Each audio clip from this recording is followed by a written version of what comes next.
आज हम बात करेंगे मानव सभ्यता के विकास और उसी क्रम में भगवान विष्णु जी के 10 अवतारों की। नमस्कार, मेरे इस चैनल गोल्डन थॉट्स में सभी का स्वागत है। सनातन धर्म की मान्यताएं और विज्ञान के तर्क कहीं न कहीं किसी मोड़ पर आकर एक दूसरे के पूरक साबित होते हैं। इसका एक अच्छा उदाहरण है भगवान विष्णु जी के 10 अवतार। विष्णु जी के इन अवतारों का संबंध विज्ञान से भी है। भगवान के ये 10 अवतार मानव सभ्यता के क्रम को दर्शाते हैं। आइए आपको इस बारे में विस्तार से बताते हैं। भगवान विष्णु जी का सबसे पहला अवतार मछली के रूप में था। मछली मानव जीवन की उत्पत्ति को दर्शाती है। ऐसा इसलिए कि पृथ्वी पर जीवन का प्रारंभ जल से ही हुआ था। भगवान विष्णु का दूसरा अवतार कछुए को माना जाता है। मानव विकास के क्रम में कछुआ समुद्र से जमीन की ओर बढ़ रहे जीवन को दर्शाता है। मत्स्य अवतार में मछली अपना पूरा जीवन पानी में ही बिताती है, जबकि कछुआ अपना आधा जीवन पानी में और आधा जीवन धरती पर बिताता है। इस प्रकार मनुष्य के विकास के क्रम में कछुए का दूसरा स्थान है। भगवान विष्णु जी का तीसरा अवतार बराह का था, जो कि जंगली जीवों को दर्शाता है।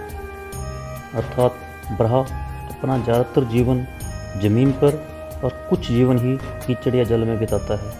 यानी मानव विकास के क्रम में जीवन पृथ्वी पर आने के बाद जंगल की तरफ बढ़कर जंगली जानवरों के रूप में विकसित हुआ। इसलिए मनुष्य को भी वानरों का विकसित रूप माना जाता है। चौथा अवतार नृसिंह भगवान के रूप में प्रकट हुए। यानी जंगली जीवों में जब थोड़ी सी बुद्धिमानी आई तो वह आधे जानवर और आधे मनुष्य के रूप में प्रकट हो गए।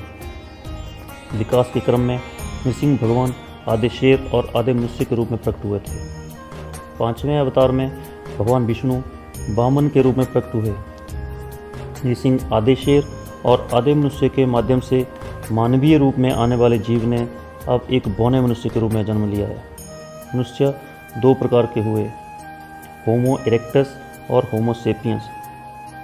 इसमें होमो सेपियंस ने विकास की लड़ाई जीत ली थी।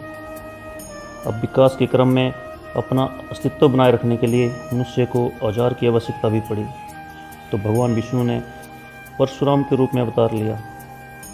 परशुराम जी के पास हथियार के रूप में फरसा रहता था। 7वें अवतार में प्रभु श्री राम धरती पर आए।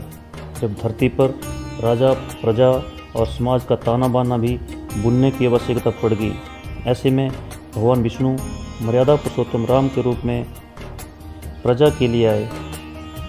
धरती पर विकास होता गया और प्रभु श्री राम के बाद भगवान विष्णु जी ने श्री कृष्ण के रूप में अवतार लिया, जो कि एक राजनेता, राजनीतिज्ञ, प्रेमी, छलिया बनकर आए, जिन्होंने बताया कि समाज के नियमों के साथ सामाजिक ढांचे में रहकर कैसे फला फूला जा सकता है, जो कि एक पूर्ण अवतार माना गया है।